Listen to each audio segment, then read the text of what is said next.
ಕೈಲಾಸ ಪಾವನ ಕ್ಷೇತ್ರ ಎಂಬುದನ್ನು ಮರೆತು ವ್ಯವಹಾರ ಮಾಡ್ತಾ ಇದ್ದೀರೋ ಹೇಗೆ?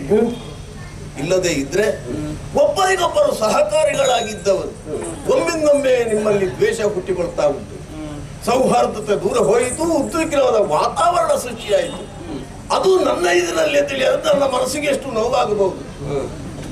ಇನ್ನೊಬ್ಬರಿಗೆ ತಿಳಿ ಹೇಳಬೇಕಾದವರು ನಾವು ಇನ್ನು ಪ್ರಶ್ನಿಸೋದಕ್ಕೆ ಸಾಧ್ಯ ಉಂಟು ಅಲ್ಲ, ನಾವು ನೈತಿಕತೆ ಅನ್ನೋದು ಉಂಟು. ಆದ್ರಿಂದ ಹೇಳ್ತಾ ಇದ್ದೇನೆ, ನೀವೆಲ್ಲರೂ ಸಮಾಧಾನ ಪಟ್ಟುಕೊಳ್ಬೇಕು. ಆದ್ರೆ ಒಂದು ವಿಚಾರ, ನಾನು ಏನು ಪ್ರಶ್ನೆ ಮಾಡಿದ್ರು ಅದಕ್ಕೆ ಉತ್ತರವನ್ನು ಕೊಟ್ಟಿರಲ್ಲ, ಅದು ನಮಗೆ ಸ್ವಲ್ಪ ಹಿತ ಆಯ್ತು. ಒಬ್ಬೊಬ್ಬರಲ್ಲಿ ಒಂದೊಂದು ರೀತಿಯ ವಿಷಯ, ಆದ್ರೆ ವಿಷಯವನ್ನು ಮಂಡಿಸುತ್ತಾ ಒಟ್ಟು ಅಭಿಪ್ರಾಯ ಅದು ಒಂದೇ ತೆರನಾಗಿ ಮೂಡಿ ಬರಬೇಕಾಗಿತ್ತು. ಇದಮಿತ್ತಮ್ಮೆನ್ನುವಂತಹ ನಿರ್ಣಯಕ್ಕೆ ಬರಬೇಕಾಗಿತ್ತು. ಆದ್ರೆ ಅಭಿಪ್ರಾಯ ಭೇದ ಹುಟ್ಟಿಕೊಂಡಿದೆ. ಆದುದರಿಂದ ನೀವೆಲ್ಲರೂ ಇಳಿಯಬೇಕು. ಧರ್ಮವನ್ನು ಸತ್ಯವನ್ನು ಪರೀಕ್ಷೆ ಮಾಡಲೇಬೇಕು.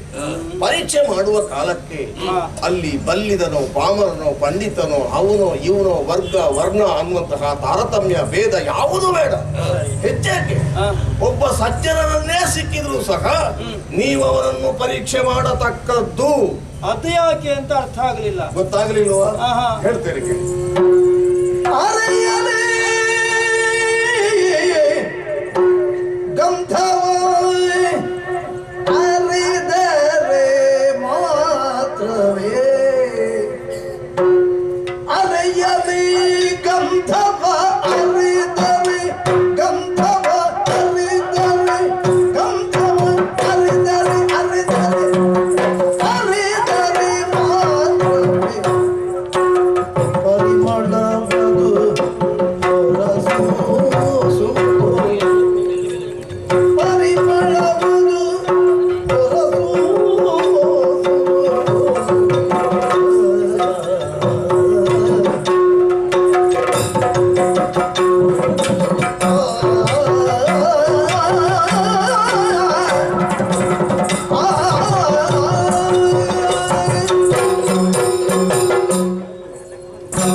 So